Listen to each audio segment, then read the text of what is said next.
Guys, pag-usapan natin at pakinggan natin si Megastar kung paano niya na-achieve ang kanyang small size ngayon from XX large to small or from 24 size to 6 size.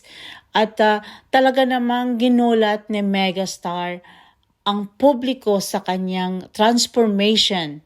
Sabi nga niya sa huli niyang interview na 13 years niyang ginawa ito at dito lang talaga siya 3 years or 2 years na seryoso, very serious na ang kanyang pagdadiet at talaga namang disiplina ang kailangan kung paano mo ma-achieve ang iyong ninanais na size o laki ng iyong katawan.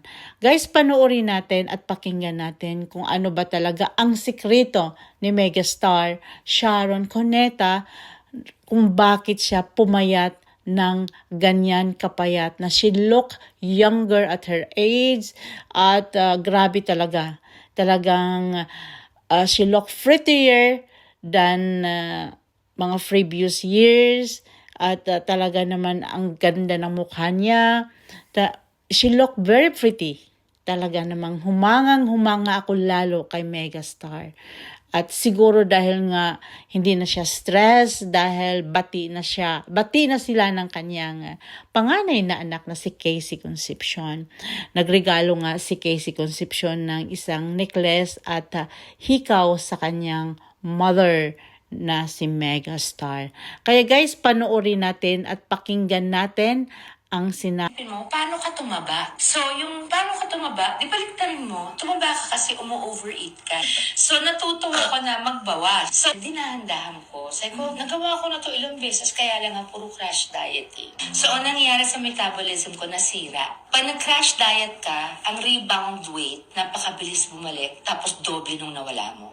Yun ang lagi nangyayari sa akin. So, ang ginawa ko, slowly but surely. So, ngayon, pinaka-effective sa akin, kasi iba-iba yan sa iba't ibang tao. Pag nasanay yung tiyan mo na laging ganito kapuno, mahirapan ka mag-dieta. So, the minute na tiniis mo yung binawasan mo, tapos naghahanap pa yung tiyan mo, tapos nasanay na siya dun sa nag-shrink siya, huwag mo nang pabayaan, kasi nag-stretch eh. Huwag mo nang pabayaan. So, pag nasanay na yung tummy mo na konti lang, disiplinahin mo na yung sarili mo, it will really help. Parang pag nasanay siya konti lang, konti lang hanapin mo.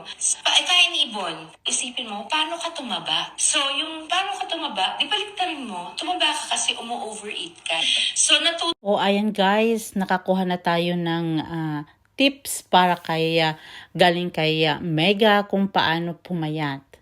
Kaya naman, gagayahin natin ang ating iniidolo na talagang mas lalong gumanda sa edad niyang 59 years old. Kaya nga, sabi nga ng mga tao, sana all maging Mega dahil nga sa pinapakita niya ngayon na ang ganda talaga ni Megastar.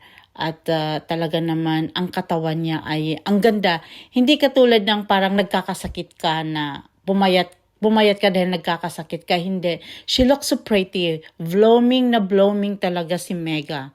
At doon naman ako nakakuha talaga ng tips sa kanya kung paano talaga gagawin ang kanyang diet. Dahil nga napakagandang